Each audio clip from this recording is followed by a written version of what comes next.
Agora que falta só 6 meses para eu terminar meu mestrado, o rapaz solta esse vídeo aqui, vamos ver, né? Salve, rapaziada, aqui é o Ryan Santos, seja bem-vindo ao quadro Pergunte ao Sociólogo, quadro onde nossos queridos seguidores nos mandam pelo menos R$ 100 no Super Thanks aqui embaixo. Que isso, tá fácil, cara. Vamos pular aqui para a parte que ele fala, que ele fala do mestrado, pra gente poder reagir, né? Um grande salve, Ryan, estou com 22 anos nas costas, casado, morando em Wichita, Kansas, e faltando um ano para acabar meu curso de biologia em Wichita State University. Eu sei sua opinião sobre faculdade nos Estados Unidos, mas eu já tenho meu green card, ganho FAFSA e outras Qual que é a opinião dele sobre faculdade? Eu não sei qual a opinião dele, não é ruim? Vamos ver, né? compensações, fazendo faculdade ficar quase de graça. Meu plano é me graduar com o meu Masters em 2029 e partir para Boston e encontrar alguma indústria que me aceite. Queria saber se você tem alguns insights sobre a indústria farmacêutica e de biotech para o futuro. Cara, não conheço o setor. E outra, qual a chance de eu não ganhar o suficiente ou achar emprego nas indústrias de biologia e tiver que virar bombeiro para sustentar minha família? É alta, alta, altíssima. Motivador, né? A galera tá acabando de formar e essa é a motivação. Sei que tá meio tarde para decidir isso agora, mas pode acontecer. Valeu pela informação. Um abraço. Ô, meu camarada, Rafael Caldeira, Sociólogo vai falar, galera, vamos ver. é o seguinte, cara. 2029 é daqui a 4 anos. Com essa revolução de informação, de inteligência artificial, 4 anos são 40 anos do passado. Essa informação dele é precisa, né? Ele é convicto do que ele fala, né? Acho por isso que a galera gosta dele, porque ele tem uma convicção da. Às vezes pode ser coisa da cabeça dele, às vezes isso aqui é um conteúdo que ele adquiriu, mas o cara é convicto. Eu não faço planos para daqui a uma semana. Como que você vai fazer plano para daqui a 4 anos, mano? Ok? O que eu acredito? Pô, é isso aí, né? As empresas não se programam, ninguém tá se programando. Se continuar com essa mente aí de que não tem como se programar para nada, a gente vai acabar estagnando, porque o nosso organismo ele tende a nos rebaixar, nos sabotar o tempo todo, né? E aí, se você não tiver uma programação, uma rotina para ser seguida, meu amigo, as coisas dificultam mesmo. Que mestrado é você levantando a mão e dizendo assim, ó, eu sou incapaz. Por quê? Porque, cara, se você Levantando a mão, o cara que falou que ia virar bombeiro, levanta a mão, fala que você é incapaz e acabou. Que loucura, pô. Que loucura, pô. fosse bom, você terminaria sua graduação e ia pro mercado de trabalho. Que isso, pô, mas aí ele, cara, que é muito contraditório, eu não consigo parar de pausar. Cara, que loucura, porque olha só, pensa comigo, você tem uma opção, pô, você pode ser acadêmico. E um mestrado recém a sua formatura é muito bom, recém a sua formação é muito bom. Você está cursando o mestrado já com. Cara, o rapaz está com 22 anos, né? Formando com 22 anos. Vai ter um mestrado aí, vamos supor, com mais 2 anos de mestrado que é, né, lá fora pode ser que ele falou 4, não sei, 2 anos de mestrado. Poxa, o cara vai estar formando ali 25, 24 anos já tendo mestrado, cara. O cara é novo, cara. O cara tem, poxa, bastante tempo ainda para poder querer ir para o mestrado no mercado de trabalho. Vocês sabem, eu já falei que eu sou a favor do mercado de trabalho, gosto do mercado de trabalho, não sou a pessoa que me vejo atuando como acadêmico, mas hoje atuo e hoje eu estou no mestrado. Hoje eu estou fazendo mestrado. Faltam realmente 6 meses para eu terminar meu mestrado e eu vou terminar meu mestrado com 25 anos de idade, pô. Isso é ruim? Ia bater na porta das indústrias ou de alguma coisa, ia ter experiência. Você retardar a sua vida por mais 4 anos e fazer mestrado é isso aqui, ó. Aqui no Brasil eu não sei, cara. No setor da engenharia, com 2 anos você faz um mestrado, com 4 anos você faz um doutorado. Aí seriam 2 de mestrado mais 4 anos de doutorado, a gente está falando de 6 anos aí acadêmicos, né? Eu sou, eu sou incapaz. A chance de você não ganhar suficiente é alta, tá? Eu falei isso no vídeo semana passada, que é o seguinte: o índice da Dow Jones com empresas do mundo físico que realmente sustentavam a economia americana, As ele anda 30 de lado. empresas, As eu empresas acredito. estão ali, porra, As 30 com maiores empresas. dificuldade. O que tem segurado a bolsa americana? As empresas de tecnologia. E se você olhar, as empresas de tecnologia, elas não vendem nada, vendem anúncio. Netflix agora vende anúncio. Tá, vou pausar aqui, porque ele já tá, acho que pra mim já tá no mundo das ideias já. Ele entrou no mundo das ideias do Ryan. É bacana de ver ele falando. Sociólogos são normalmente pessoas que são muito reflexivas. Mas, cara, falar que você está rendido, que você não conseguiu e você é incapaz após uma formatura, a culpa não é somente sua, não. E claramente você não é incapaz. O mercado de trabalho é duro. Eu converso com pessoas ali que estão na questão acadêmica, cursando o mestrado, que não estão ali por sendo a primeira opção delas, mas sim sendo uma segunda opção. O mercado de trabalho não é fácil, você sair da graduação e entrar no mercado de trabalho. Você não é incapaz, é porque não é fácil, é muito disputado. Você está pegando o mercado mais disputado que tem dentre os mercados em geral. E uma opção delas, de você pelo menos se manter na faculdade onde você fez a sua graduação ou querer prosseguir no seu conhecimento, é um mestrado. Porque a maioria dos mestrados no Brasil tem bolsa, seja por universidades federais ou estaduais, tem bolsa, e é uma bolsa muito boa. É vantajoso você hoje fazer o mestrado pensando que, sendo uma segunda opção, se você quer ir para o mercado de trabalho, sendo uma segunda opção pensando que você está ali para poder se manter. E o mercado de trabalho, ao mesmo tempo, ainda é o seu foco. Você está aprimorando, buscando nesta universidade que você está fazendo o mestrado, buscando pelo menos um conhecimento que aproxime ao conhecimento da prática, da parte do mercado que vai ser usado no mercado de trabalho. Então é importante você poder, pelo menos, direcionar o seu mestrado para isso. Porque senão, realmente, né, dentro das universidades, os professores vão querer te colocar com a cabeça acadêmica, com pesquisas científicas voltadas totalmente para você ser um cientista e não ser um engenheiro para o mercado.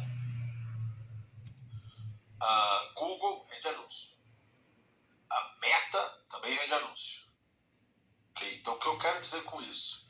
Eu quero dizer que, em termos de economia real, tá tudo pronto. Tá tudo pronto. Entendeu? E haverá... Às vezes a gente quer dar uma opinião que realmente pode ser a nossa opinião, mas a gente se perde um pouco nas palavras e fica por meio disso, né?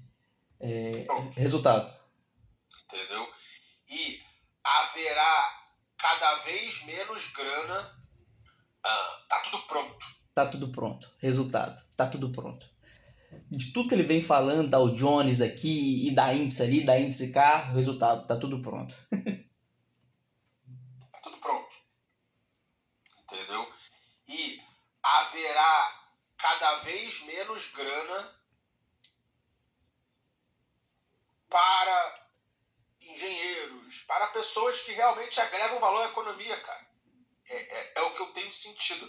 Vou te dar... Caraca, engenheiros não agregam valor para a economia? Cara, é bem pesado isso aí. Se eu ouvir isso, balança muito o emocional dos engenheiros. Mas, cara, isso aqui não é uma verdade, não, cara. Depende muito da região, do país que você vive, do continente que você vive, do estado que você vive.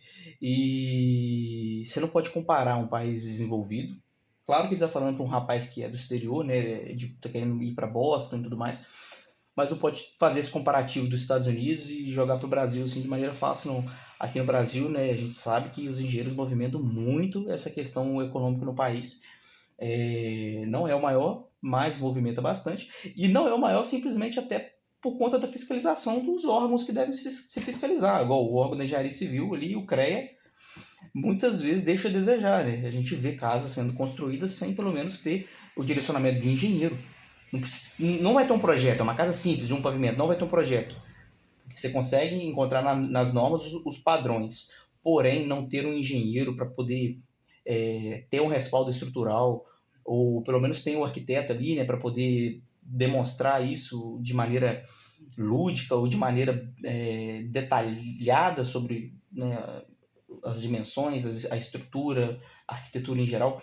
Cara, a gente não vê fiscalização, e aí os engenheiros acabam que ficam mais omissos do que até os arquitetos, mas há uma omissão muito grande do engenheiro por parte disso.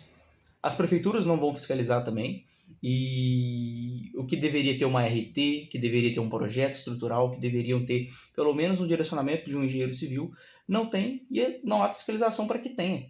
E a gente acaba perdendo esse mercado também. Um exemplo, 2014 no Brasil era a época de Ike Batista, antes da Lava Jato e tal, então o Brasil formava um monte de engenheiro, por quê? O pessoal pensava, opa, esse pré-sal aqui vai dar muito bom, esse nova fronteira do petróleo vai dar muito bom. Aí ele vai falar que morreu, né? A Ike Batista lá aconteceu o que aconteceu e morreu. A bacia de Macaé, a bacia de Campos de Goytacazes faliu, não tem mais petróleo. Cara, mas não adianta, cara. Não adianta falar que teve o boom dos engenheiros só nessa época. Realmente, foi a época da vaca gorda, né? A mamata foi muito grande, muitos engenheiros se enriqueceram, teve a oferta e procura alta. Porém, hoje a gente está vendo uma crescente novamente. As engenharias vivem de altos e baixos. É o que acontece. Não há por isso que eu falo que tem que reaver a questão do cenário, do país, do estado. Porque aqui no Brasil é assim, cara, vive de altos e baixos. Realmente acontece isso. E a gente está vendo a engenharia hoje engatilhando novamente um caminho que está numa crescente. É exponencial muito alta? Não, claro que não. Vai tendo de tempos em tempos uma graduação maior, mas agora a gente não chegou nisso. É gradual. E estamos numa época muito boa? Não, estamos numa época que está em desenvolvimento ainda.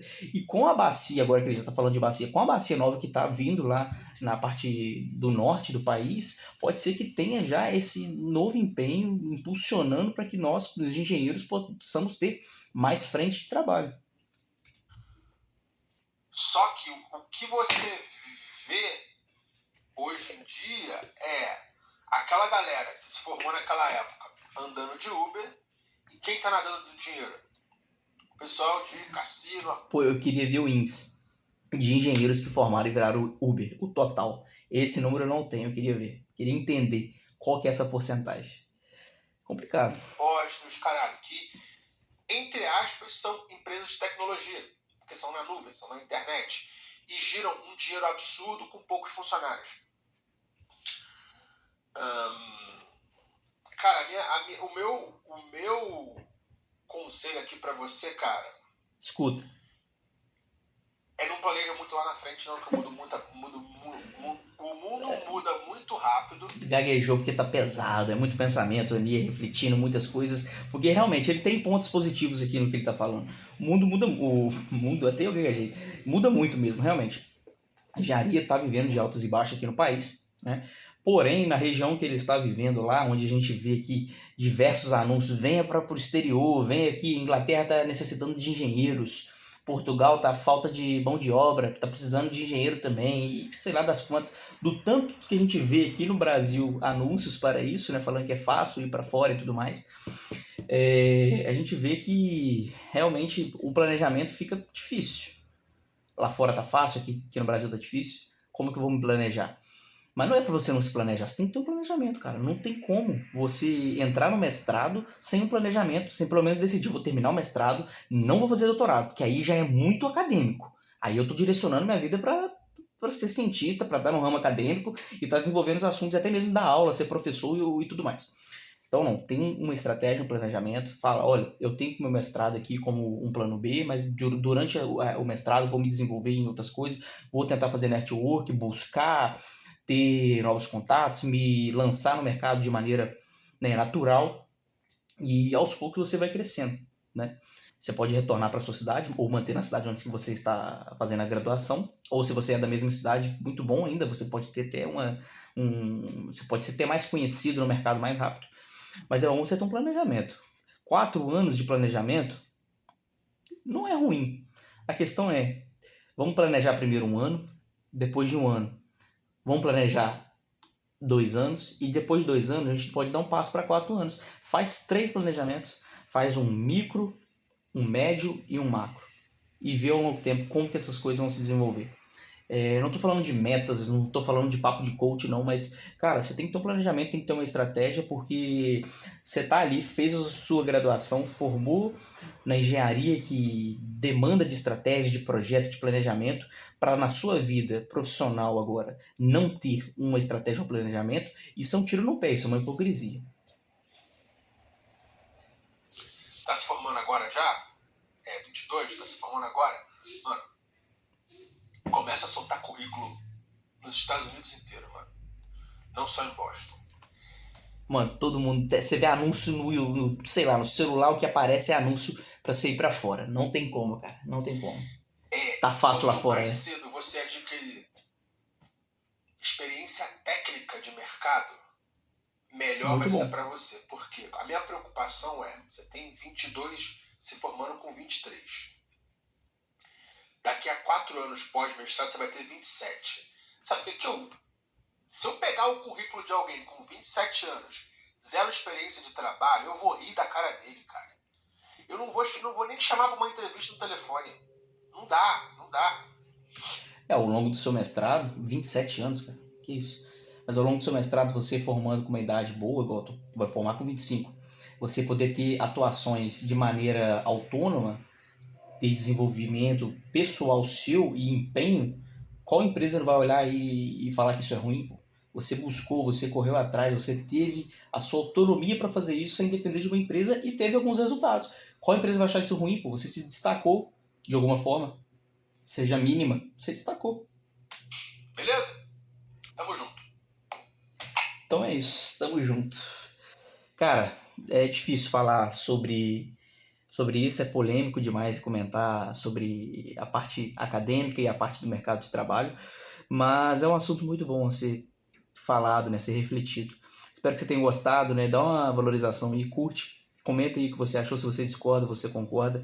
Eu não tô aqui para ser verdade de ninguém, mas eu acredito que eu consigo te ajudar a ter uma estratégia, ter uma reflexão melhor sobre esses assuntos aí que às vezes é comentado por pessoas que talvez nem tenham passado por isso ou simplesmente passou 10 anos atrás e acha que o mercado ainda está o mesmo ou que o cenário acadêmico ainda é o mesmo.